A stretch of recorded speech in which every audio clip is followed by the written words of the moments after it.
Alhamdulillah wassalatu wassalamu ala Rasulillah wa ala alihi wa sahbihi wa man wala. Kita buka Quran surat Al-An'am ayat 134.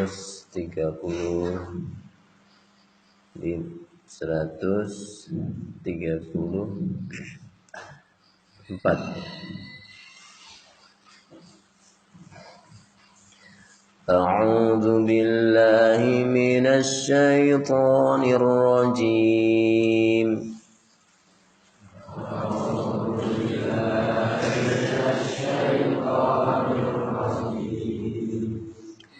Innama tu'aduna la'atin wa ma antum bimu'jizin.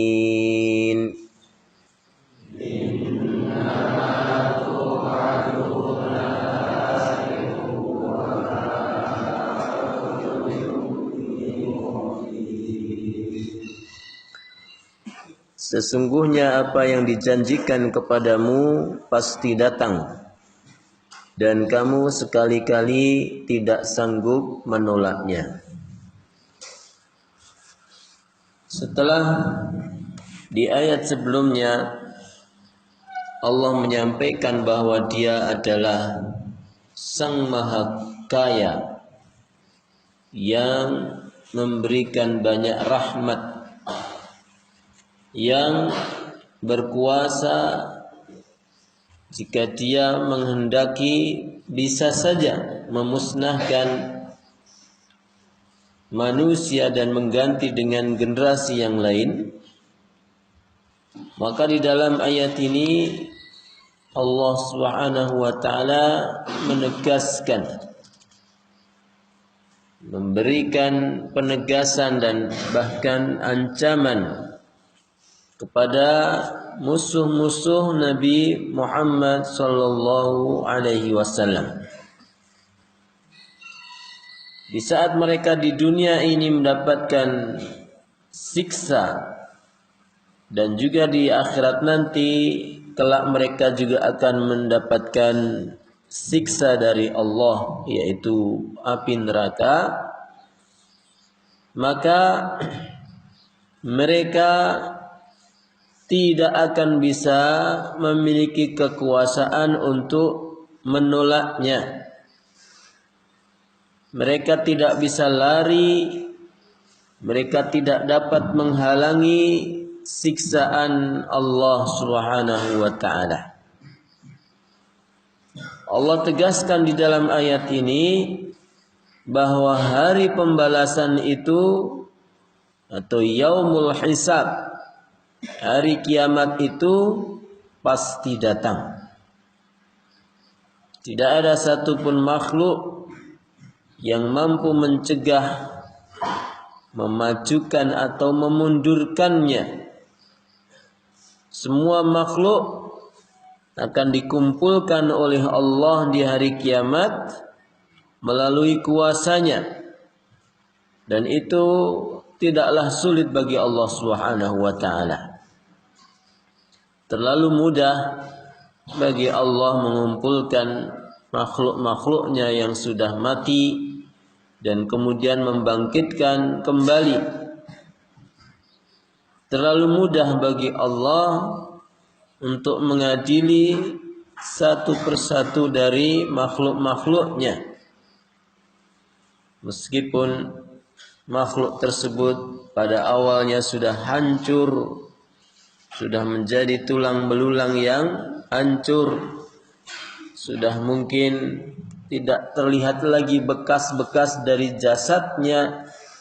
Namun Allah Subhanahu wa taala dalam ayat-ayat yang lain juga menyampaikan terlalu mudah Dia membangkitkan dan menyatukan kembali tulang belulang dan daging-dagingnya yang sudah hancur. Allah peringatkan kepada siapapun yang menentang adanya hari kiamat dengan ayat ini, bahwa hari itu akan datang. Siap tidak siap, suka tidak suka, manusia akan menghadapi hari pembalasan. Innama tu'aduna la'at. Sesungguhnya apa yang dijanjikan kepadamu yaitu hari kiamat la'atin, akan datang. Wa ma antum bimu'jizin, dan sekali-kali kamu tidak akan mampu menolaknya. Kita semua diberikan bekal ilmu dan akal oleh Allah, namun terlalu kecil kuasa kita, terlalu kecil ilmu kita jika dihadapkan dengan ilmunya Allah Subhanahu wa ta'ala.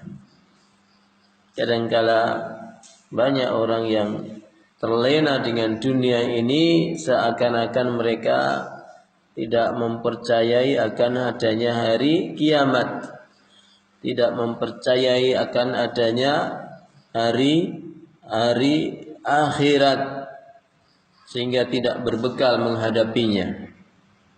Allah berkali-kali dalam Al-Quran mengingatkan bahwa hidup kita di dunia ini hanya dalam rangka menghadapi satu hari yang dahsyat, hari yang sangat mencekam, hari yang sangat membuat setiap orang lupa dengan siapapun, sampai-sampai lari dari orang-orang terdekatnya, sampai-sampai manusia mereka kebingungan di hari tersebut. Sehingga ikhwah yang dirahmati Allah Subhanahu wa ta'ala, di hari itu nanti manusia dan jin semuanya akan dibangkitkan dari alam kuburnya, dan mereka akan dirangkai kembali tulang belulangnya, dagingnya, seluruh anggota badannya seperti sebelum mereka meninggal dunia. Kemudian mereka akan dikumpulkan oleh Allah di sebuah padang yang disebut dengan padang mahsyar, dan kemudian semuanya berjalan bersama dengan kelompoknya masing-masing. Kelompok orang-orang yang beriman, mereka akan saling mengenal satu dengan yang lainnya, sementara di dunia mungkin mereka belum kenal. Dan kelompok orang-orang kafir pun demikian. Ahli maksiat akan berkumpul dengan ahli maksiat, ahli ketaatan juga akan berkumpul dengan ahli-ahli ketaatan, dan mereka berjalan tidak memakai pakaian, tidak beralas kaki, dan belum berkhitan, menuju kepada Allah Subhanahu wa ta'ala dalam keadaan hari yang sangat panas, di mana matahari didekatkan kurang dari 1 mil. Manusia akan dalam keadaan berkeringat. Keringatnya ada yang sampai mata kaki, ada yang sampai betis, ada yang sampai lutut, sampai paha. Bahkan ada manusia yang tenggelam dengan keringatnya karena banyak kemaksiatan dan kedurhakaannya kepada Allah Subhanahu wa ta'ala, dan sangat panasnya hari itu. Dan kemudian disebutkan juga dalam hadis, la yazalu qadama ibni Adam yaumal qiyamah hatta yus'al an khamsin. Tidak akan bergeser dua kaki anak Adam, dua kaki manusia di hari kiamat sampai mereka akan ditanya tentang 5 hal. Yang pertama, mereka akan ditanya tentang umurnya, untuk apa dihabiskan. Kemudian yang kedua, mereka ditanya tentang masa mudanya, untuk apa dia lewatkan masa mudanya. Kemudian Allah juga akan bertanya tentang ilmunya, mana yang telah diamalkan dari ilmunya. Kemudian Allah bertanya tentang hartanya, dari mana hartanya didapatkan. Dan yang terakhir Allah akan bertanya juga tentang hartanya, kemana akan dibelanjakan, tentang umurnya, tentang masa mudanya, tentang ilmunya, ilmu mana yang sudah diamalkan. Apakah hanya belajar ilmu, hanya dihafalkan saja tapi tidak diamalkan, maka itu ada pertanggungjawabannya di hari kiamat. Kemudian Allah bertanya tentang hartanya, dari mana dia dapatkan. Harta, setiap rupiah yang kita miliki ada pertanggungjawabannya di yaumul hisab nanti. Dan yang terakhir, kemana harta dibelanjakan. Bukan hanya harta dari mana didapatkan, tapi kemana atau apa yang digunakan, atau digunakan untuk apa harta yang telah kita miliki. Allah Subhanahu wa taala memperingatkan dalam Al-Qur'an, "Tsumma la tus'alunna yawma idzin 'anin na'im." Kemudian mereka, "Tsumma la tus'alunna," kemudian kalian sungguh akan dimintai pertanggungjawaban di hari kiamat itu tentang berbagai kenikmatan yang didapatkan. Maka ikhwah, kita gunakan semua nikmat yang Allah Subhanahu wa taala berikan kepada kita untuk mempersiapkan hari yang agung ini. Jangan sampai nikmat yang di dunia ini memberikan kemudahan kepada kita, justru di akhirat nanti menjadikan kesulitan-kesulitan kepada kita.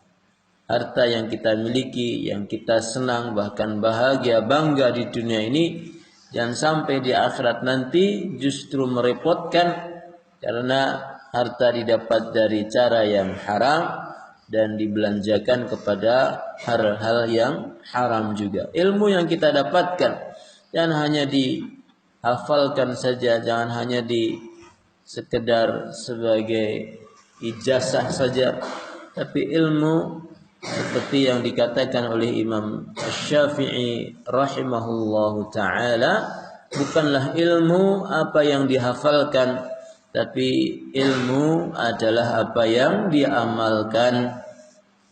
Masa muda, apalagi masa muda kita yang Allah berikan kekuatan fisik kepada kita, akal kita yang begitu cerdasnya ini, berbagai kekuatan yang kita miliki di masa muda ini semua ada pertanggungjawabannya, karena masa ini hanya sebentar dan hendaknya kita gunakan sebagai ibadah atau pendekatan diri kita kepada Allah Subhanahu wa taala. Bantulah orang lain, berkhidmatlah kepada orang lain, belajarlah dengan sungguh-sungguh, bacalah Al-Qur'an saat mata kita masih jelas membaca, hafalkan Al-Quran saat akal kita masih bisa kuat menghafalkan.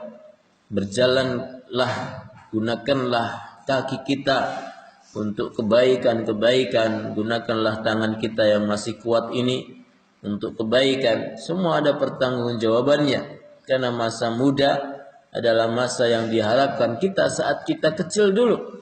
Anak kecil ketika dia masih kecil selalu ingin menjadi dewasa. Semakin dia besar, semakin bahagia dia.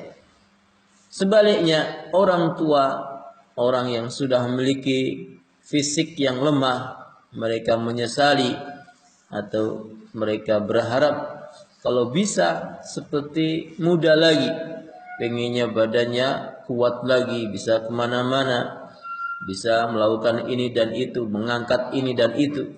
Tapi sudah terlambat, sehingga masa muda ini adalah masa yang paling nikmat yang dimiliki oleh seorang manusia.